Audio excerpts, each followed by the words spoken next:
Bonsoir, dans cette nouvelle vidéo, je souhaite vous parler de mon approche de l'hypnose, de comment je la pratique en séance pour que vous y voyez un petit peu plus clair.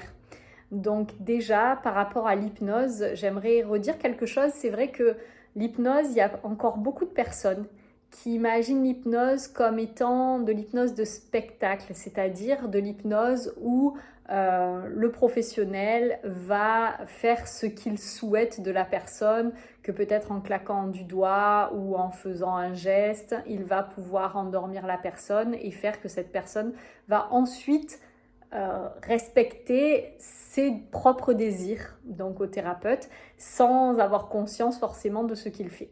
Donc ça, je tiens vraiment à repréciser que c'est ce qui est de l'hypnose de spectacle, mais que ce n'est absolument pas la manière de pratiquer l'hypnose thérapeutique, et en tout cas pas la mienne. Voilà, donc lorsque vous venez me voir en séance d'hypnose, tout simplement, ce terme d'hypnose veut dire quoi pour ce qui concerne mon approche? Ça veut tout simplement dire un état de détente et de relaxation profond. C'est un petit peu comme si vous faisiez une méditation, puisque dans un premier temps, lors de cette séance, moi je vais vous amener à vous détendre par des visualisations ou en ressentant les différentes parties de votre corps pour peu à peu les détendre. Et une fois que vous êtes dans cet état de détente, il devient plus simple du coup de pouvoir communiquer directement avec des parts de vous qui peuvent être inconscientes, ou en tout cas des parts de vous qui ne sont pas celles qui s'expriment en temps normal, parce qu'en temps normal, c'est votre mental qui est là, présent, et je peux même m'inclure dedans, hein, c'est notre mental qui est là, présent, à répondre à plein de questions, à plein d'interrogations, plein d'événements de ce que l'on vit chaque jour. Il y a cette petite chose qui tourne en boucle et que ça ne s'arrête jamais. Et donc du coup, quand on est dans cet état de détente et de relaxation, cette pensée incessante peut se calmer, peut s'apaiser, ce flux de pensée s'apaise, et à ce moment-là, il est possible de venir faire émerger de nouvelles choses. Et lorsque du coup vous venez me voir en séance d'hypnose, donc déjà dans un premier temps, il y a vraiment une rencontre entre vous et moi, c'est-à-dire que je ne vous connais pas, vous ne me connaissez pas, et le premier moment de rencontre est hyper important parce que c'est celui dans lequel on va échanger et on va prendre le temps de comprendre ce qu'il se passe pour vous, quelle est la réalité que vous vivez dans cet instant présent et qu'est-ce que vous aimeriez vivre à la place de cet état que vous vivez et qui vous rend malheureux, qui vous fait souffrir, ou en tout cas qui ne vous convient pas, qui ne vous permet pas de vous épanouir. Et une fois que on a pris ce temps grâce à des questions de plus en plus profondes, des questions de plus en plus précises qui vous amènent à pouvoir être pleinement en lien avec ce qui est en train de se passer pour vous à l'instant présent, notamment dans votre corps, dans vos émotions, etc. Ensuite, suite à ça, je vais pouvoir vous proposer un projet de soins qui va s'établir en un certain nombre de séances, qui peut aller de 4 séances, 5 séances jusqu'à 10 généralement. On est vraiment en hypnose sur des thérapies brèves.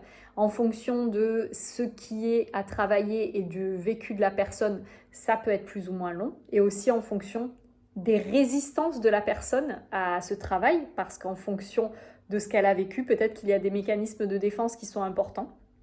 Et du coup, bien évidemment, va falloir prendre le temps, aller au juste rythme pour permettre de transformer ces choses-là à un rythme qui va être juste pour la personne qui vient me voir.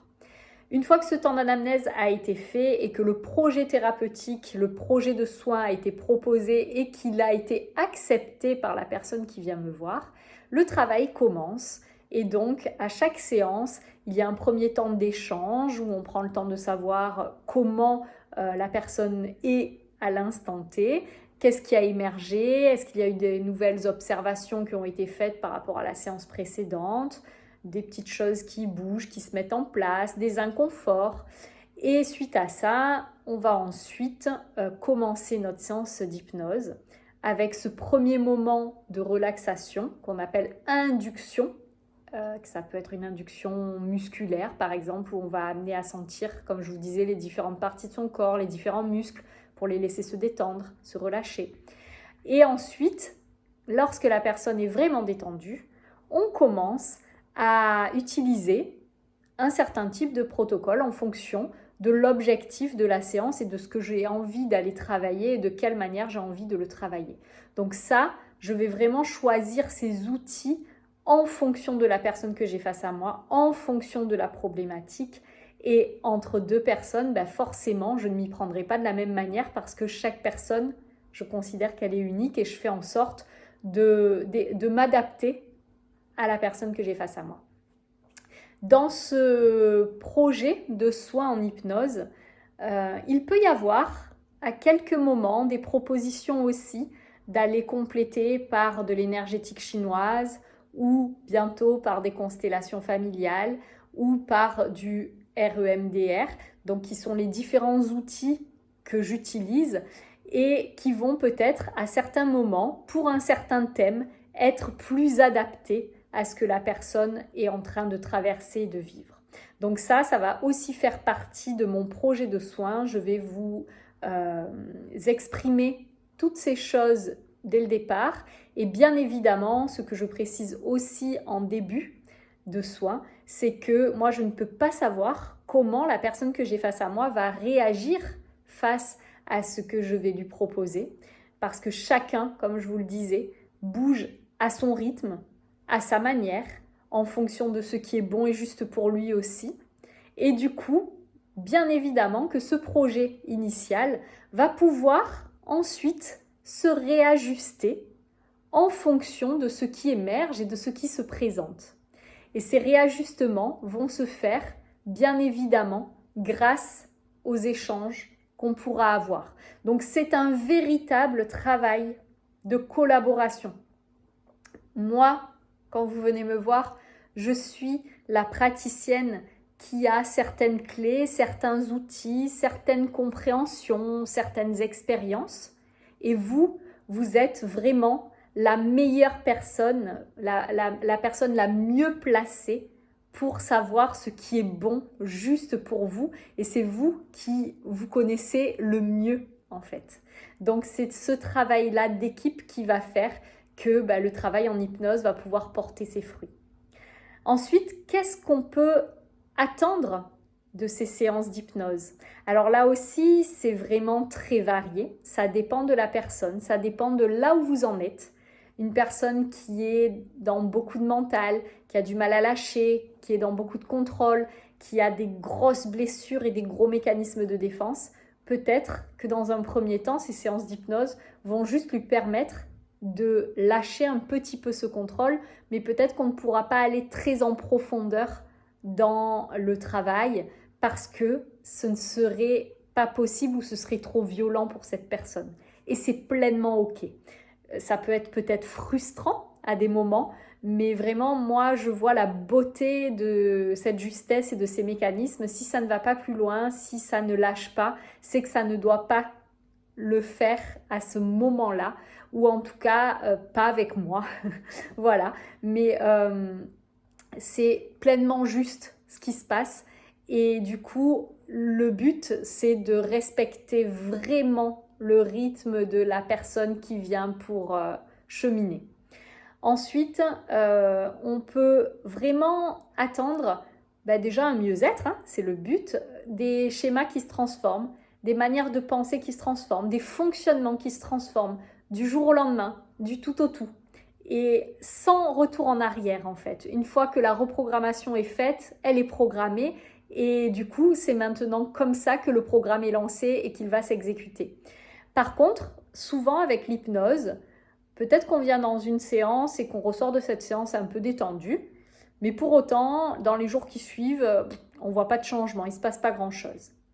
Et ça peut faire ça pendant de longues semaines et on se dit non mais ça ne marche pas. Et en fait, l'hypnose, c'est vraiment quelque chose qui s'installe dans le temps et souvent, on ne s'en rend pas compte. Des fois, ce qui va se passer, et enfin moi c'est quand même vraiment ce que je repère le plus souvent, c'est que en fait, au bout de quelques semaines, au bout de peut-être un mois, ben, la personne, elle va faire quelque chose et d'un coup, elle va se dire, mais c'est incroyable, ce truc-là, là, je l'ai fait. D'habitude, je faisais ça tout le temps comme ça et là, en fait, je l'ai fait, j'ai plus du tout fait comme avant. Et du coup, ça a fait qu'elle s'est sentie bien dans ce qu'elle a fait, qu'elle n'avait même pas prêté attention au fait qu'elle se sentait bien, mais juste parce que ça s'est fait naturellement, différemment.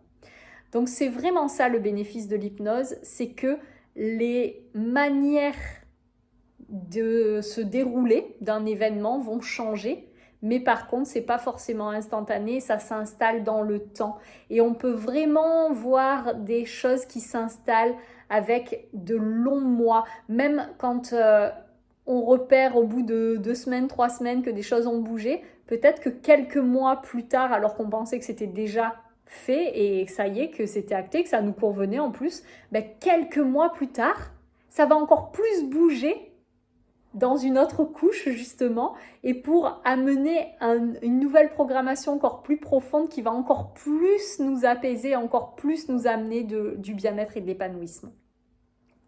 Voilà pour ce que j'avais envie de partager avec vous sur cette pratique.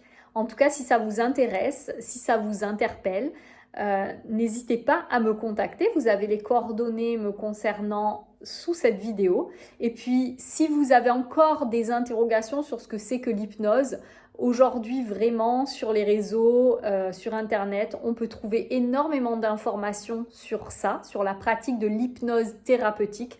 Donc, n'hésitez pas à approfondir vos recherches si c'est un sujet qui vous intéresse et que je n'ai pas répondu à toutes vos questions. En tout cas, je vous souhaite une très belle soirée et je vous dis à bientôt.